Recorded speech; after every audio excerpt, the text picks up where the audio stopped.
Halo, ketemu lagi dengan saya Ngurah di Pintar Saham. Untuk kamu mendapatkan insight tentang investasi yang bisa bikin kamu cuan. Kali ini saya bakal membahas tentang saham apa yang kira-kira menarik untuk diamati, apalagi menjelang bulan Lebaran. Ya, apalagi ke bulan puasa dan Lebaran nih.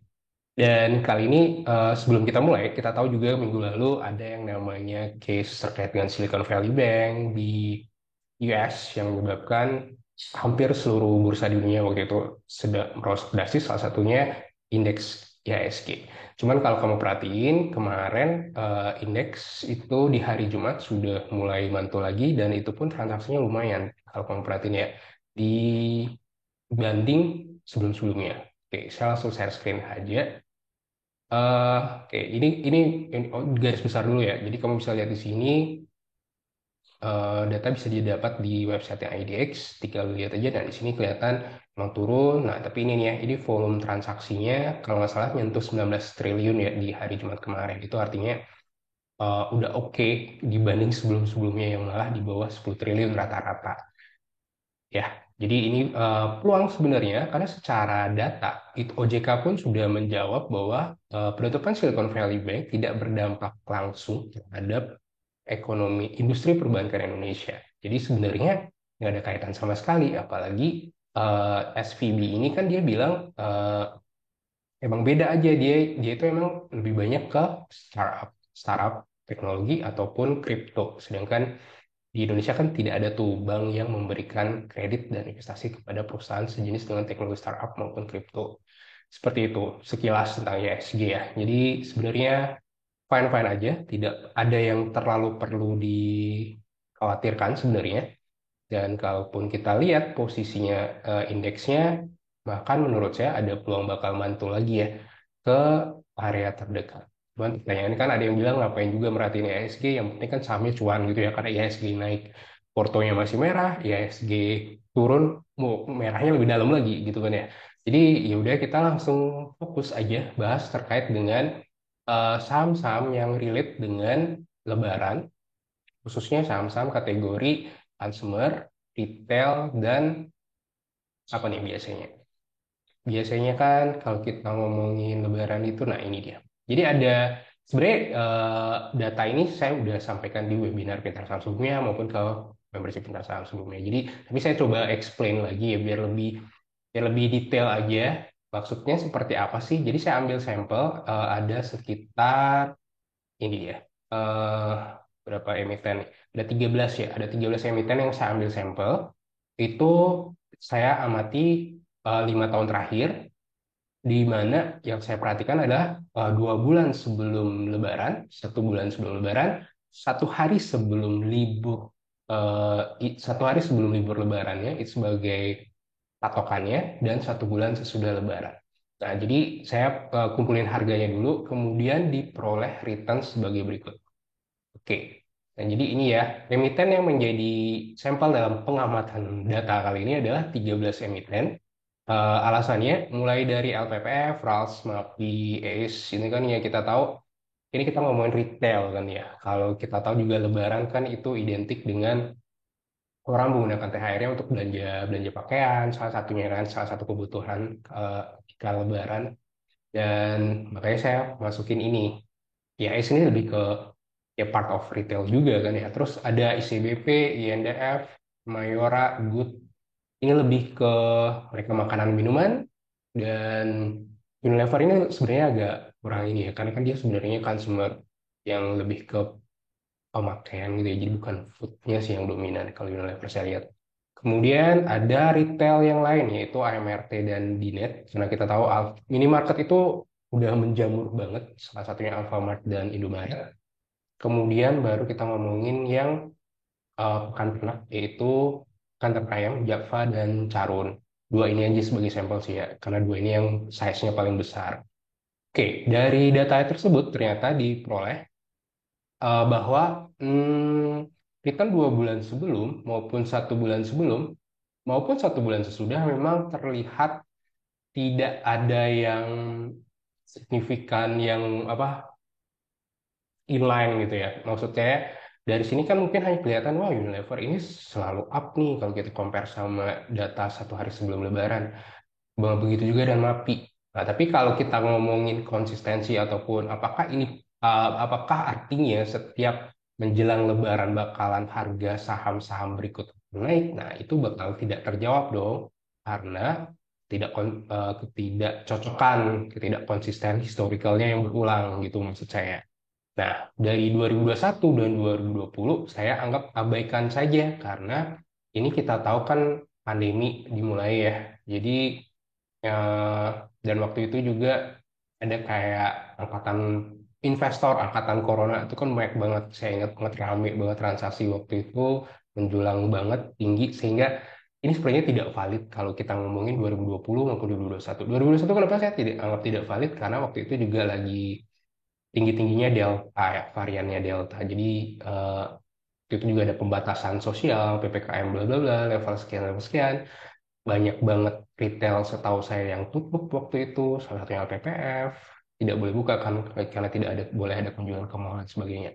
Sehingga saya ambil data 2022 karena di dan 2018 2019 ketika belum pandemi atau pra pandemi. Dan dari sini kelihatan memang eh yang konsisten selama 2018 hingga 2019 itu adalah hanya ICBP.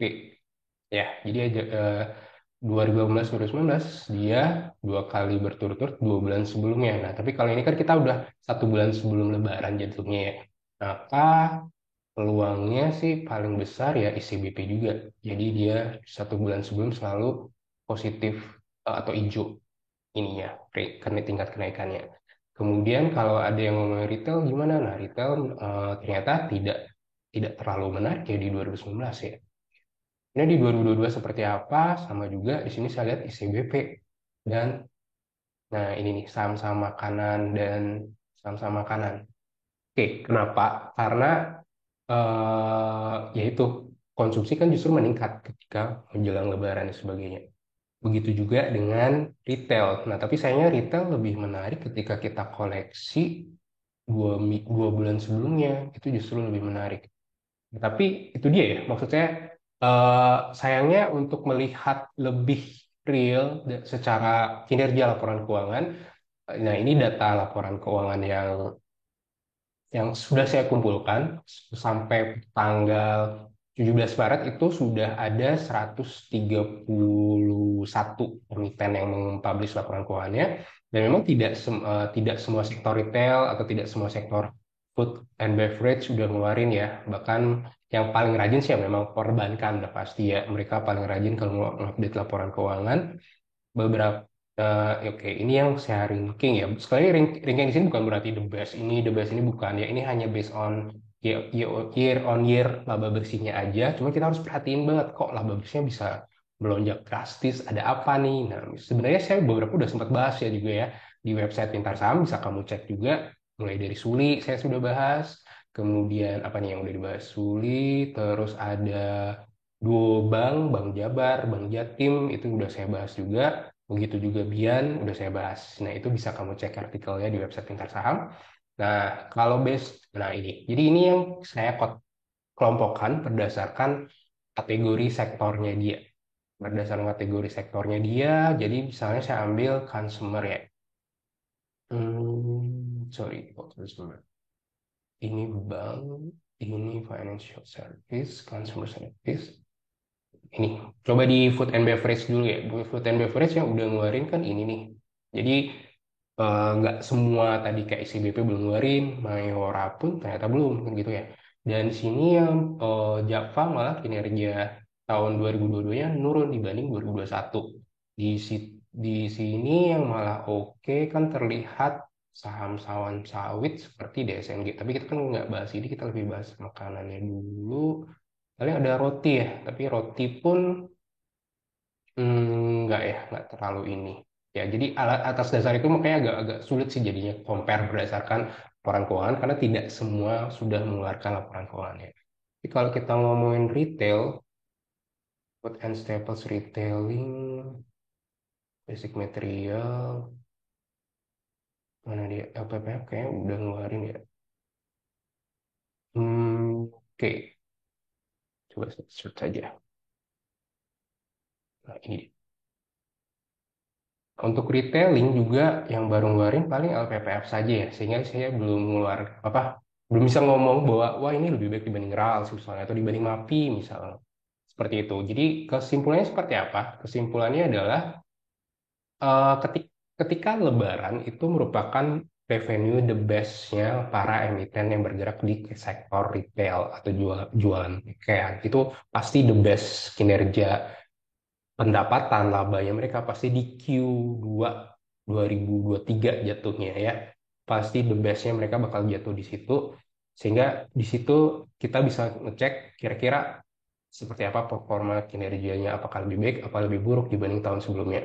Cuman melihat seperti ini sih saya lebih optimis bahwa tahun ini bakal lebih baik dibanding tahun 2022 untuk kinerja para retail ya seperti yang PPF, Rals, dan MAPI karena itu dia tidak ada lagi pembatasan-pembatasan, udah ada nggak ada pandemi dan sebagainya. Ekonomi juga udah saya lihat benar-benar jalan banget. Ya meskipun ada sesuatu di luar sana, tapi kan di kita baik-baik aja kan ya. Gitu. Tapi paling considernya paling tahun politik pun justru membawa dampak positif dalam hal ini sektor-sektor yang consumer seperti CBP, Indofood Mayora. Nah, ini kan mereka juga plus juga nih. Jadi sebenarnya ini peluang sih ya. Jadi sambil ini. Kalau kita ngelihat juga 1 bulan sesudahnya mereka tetap naik ya. Tapi ini kan 2022. Terus kalau misalnya di compare 2016 ya 3,32 ya. Jadi CBP yang secara konsistensinya teruji ketika kita ngomongin patokannya bulan Lebaran. Seperti itu kesimpulannya. Oke, thank you yang udah menyaksikan dari awal sampai akhir. Jangan lupa like and subscribe karena kelangsungan YouTube channel Pintar Saham ini akan tergantung dari like and subscribe. Thank you semuanya, sehat selalu dan semoga cuan.